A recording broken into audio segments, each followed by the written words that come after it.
അപ്പോൾ ഈ ഒരു ജംഗ്ഷനിലെ ഒരുപാട് പേരിങ്ങനെ പരാതികളൊക്കെ പറയുന്നുണ്ട്. അപ്പോൾ ഇതിനെക്കുറിച്ച് ഇവിടെ വളരെ കാലമായിട്ട് വാഹനം ഓടിക്കുന്ന വ്യക്തി എന്ന നിലയിൽ ശ്രീ മധുവണ്ണൻ എന്താണ് പറയാനുള്ളത്? നമസ്കാരം. മധുവണ്ണൻ എറണാകുളം ടൗണിൽ വർഷങ്ങളായി ജോലി ചെയ്യുന്ന ഒരു ഡ്രൈവറാണ്. അദ്ദേഹത്തിന് ഈ ടൗണിലുണ്ടായ ഒരു അനുഭവം എന്താണെന്ന് നമുക്ക് ഈ വീഡിയോയുടെ അവസാന ഭാഗത്ത് നോക്കാം. അതിനു മുമ്പ് ഈ വീഡിയോ എന്താണെന്ന് നമുക്ക് നോക്കാം. അതിനുശേഷം നമുക്ക് മധുവണ്ണൻ്റെ വീഡിയോയിലേക്ക് പോകാം. വാഹനങ്ങളുമായി പോകുമ്പോൾ വഴിതെറ്റി മാറി ഓടുക എന്നുള്ളത് നമുക്കൊക്കെ ബുദ്ധിമുട്ടുള്ള കാര്യമാണ്. എന്നാൽ വളരെ അത്യാവശ്യമായി പോകുമ്പോൾ നല്ല തിരക്കുള്ള സിറ്റികളിലൊക്കെ വഴിതെറ്റി പോകുന്നത് വളരെ ശോകം തന്നെയാണ്. എറണാകുളം പോലെ വളരെ കൺജസ്റ്റഡായ ഒരു സിറ്റിയിൽ വഴിതെറ്റിയാൽ ഒരു പക്ഷേ അരമണിക്കൂറിലധികം വേണ്ടിവരും തിരികെ യഥാർത്ഥ വഴിയിലേക്ക് നമുക്ക് എത്തിപ്പെടാൻ. പല കാരണങ്ങൾ കൊണ്ട് നമുക്ക് വഴിതെറ്റാം. ദിശാഫലകങ്ങൾ ഇല്ലാത്തതും ശരിയായി കാണത്തക്ക വിധത്തിൽ ദിശാബോർഡ് പ്രദർശിപ്പിക്കാത്തതുമൊക്കെ ഇതിനൊക്കെ കാരണങ്ങളാണ്. കൂടുതൽ വാഹന സാന്ദ്രതയും തിരക്കുമുള്ള ഒരിടമാണ് എറണാകുളം. ഇവിടെ പല വാഹനങ്ങളും വഴിതെറ്റി പോകുന്ന ഒരു സ്ഥിരം ജംഗ്ഷനുണ്ട്.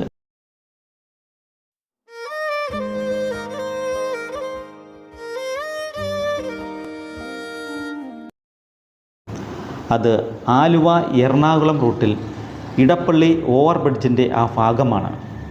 ഇവിടെ ഓവർബ്രിഡ്ജും ഇടത്തോട്ടുള്ള റോഡും തമ്മിൽ തിരിയുന്നതിന് ഒരു 100 മീറ്റർ മുൻപ് ദിശാഫലകം വെച്ചിട്ടുണ്ട്. പക്ഷേ ഇവിടുത്തെ വലിയ തിരക്കിനിടയിൽ പല ഡ്രൈവർമാരുടെയും കണ്ണിൽ ഈ ദിശാ ബോർഡ് കാണപ്പെടുന്നില്ല എന്നതാണ് സത്യം.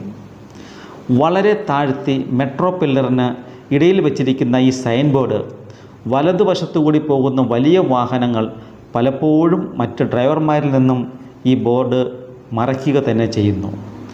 ഉയരത്തിൽ വയ്ക്കേണ്ട ബോർഡ് മെട്രോ പില്ലറിനോട് ചേർന്ന് വളരെ താഴ്ത്തിയാണ് വെച്ചിട്ടുള്ളത് എന്നുള്ളത് തന്നെ ഒരു വലിയ പോരായ്മയാണ്.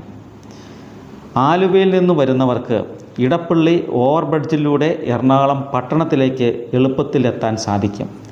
എന്നാൽ സൈൻ ബോർഡ് കാണാതെ ഓവർബ്രിഡ്ജിന് ഇടതുവശത്ത് കൂടിയുള്ള റോഡ് വഴി ഓവർബ്രിഡ്ജിന് അടിയിൽ ഈ എടപ്പള്ളി ജംഗ്ഷനിൽ എത്തിപ്പെട്ടാൽ എറണാകുളം പട്ടണത്തിലേക്ക് കടക്കേണ്ടവർക്ക് ഓവർബ്രിഡ്ജിന് പാരലായി ഓവർബ്രിഡ്ജിന് അടിയിലൂടെ ജംഗ്ഷനിൽ നിന്ന് നേരെ പോകുവാൻ സാധ്യമല്ല.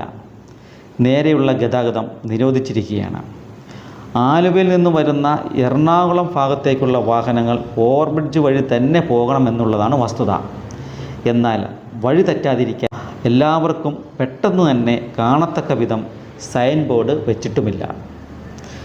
അതേപോലെ എറണാകുളത്തേക്ക് പോകേണ്ട വാഹനങ്ങൾ വഴിതെറ്റി ഓവർബ്രിഡ്ജിന് അടിയിലൂടെ ഈ എടപ്പള്ളി ജംഗ്ഷനിൽ എത്തിപ്പെട്ടാൽ ഇവിടെ നിന്നും നേരെ പോകുന്നത് ബ്ലോക്ക് ചെയ്തിരിക്കുന്നതിനാൽ ആലപ്പുഴ ഭാഗത്തേക്കുള്ള റോഡ് വഴി തിരിഞ്ഞ് കുറേ ദൂരം ഓടി യു ടേൺ എടുത്ത് വീണ്ടും ഇടപ്പള്ളി ജംഗ്ഷനിൽ എത്തി വേണം എറണാകുളം ഭാഗത്തേക്ക് പോകുവാൻ. ജംഗ്ഷനിൽ വലത്തോട്ട് തിരിഞ്ഞാലും ഇതേ പ്രവൃത്തി തന്നെ ചെയ്യേണ്ടി വരും.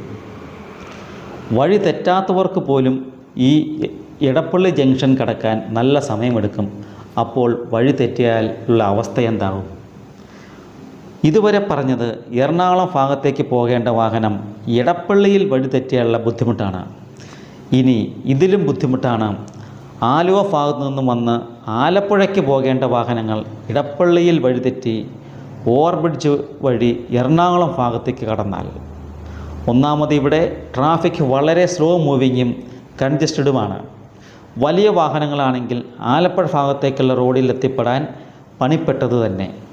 ഇവിടെ പലപ്പോഴും വഴിതെറ്റലും വഴി ചോദിക്കലും നടന്നുകൊണ്ടേയിരിക്കുന്നു. ദിശാബോർഡ് വ്യക്തമായി കാണത്തക്ക വിധം പ്രദർശിപ്പിച്ചാൽ തിരക്കിനിടയിൽ ഒരു വലിയ ബുദ്ധിമുട്ട് ഒഴിവാക്കാവുന്നതേയുള്ളൂ. എറണാകുളം ടൗണിൽ വളരെ കാലമായി വാഹനം ഓടിക്കുന്ന ശ്രീ മധു മുഹമ്മക്കാരനാണ്. ആ വ്യക്തി നമ്മോടൊപ്പം ചേരുന്നുണ്ട്. അപ്പോൾ ഈ ഒരു ജംഗ്ഷനിലെ ഒരുപാട് പേരിങ്ങനെ പരാതികളൊക്കെ പറയുന്നുണ്ട്.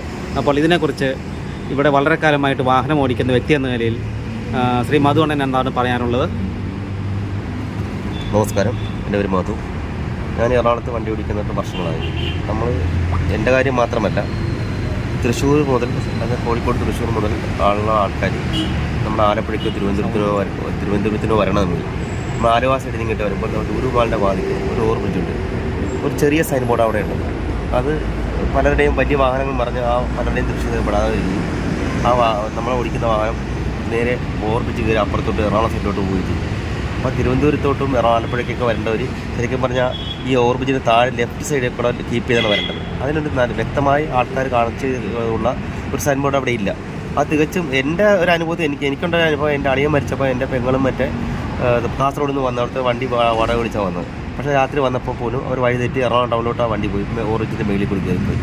ഒരു മുക്കാൽ മണിക്കൂർ താമസിച്ചാണ് സ്ഥലത്ത് എത്തുന്നത്. അങ്ങനെ എനിക്ക് ഉണ്ടായ ദുരനുഭവം മറ്റു പല യാത്രക്കാർക്കും ഉണ്ടായിട്ടുണ്ട്.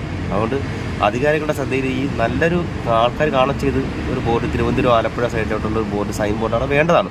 തികച്ചും അത് ആൾക്കാർക്ക് ഒരു അത്യാവശ്യ കാര്യമാണ്. അവിടെ ഇരിക്കുന്ന ചെറിയ ബോർഡ് ആ ഫില്ലറിൻ്റെ താഴെ വളരെ താഴ്ന്നാണ് ആ ബോർഡ് വെച്ചിരിക്കുന്നത്. ആരുടെയും ശ്രദ്ധയിൽ പെടാറുമില്ല. അതുകൊണ്ട് അധികാരികളെ ശ്രദ്ധിച്ചാൽ നന്നായിരിക്കും. ഒരുപാട് പേർക്ക് ഗുണപ്പെടുന്ന ഒരു കാര്യമാണ് ഇദ്ദേഹം ചെയ്യുന്നത്.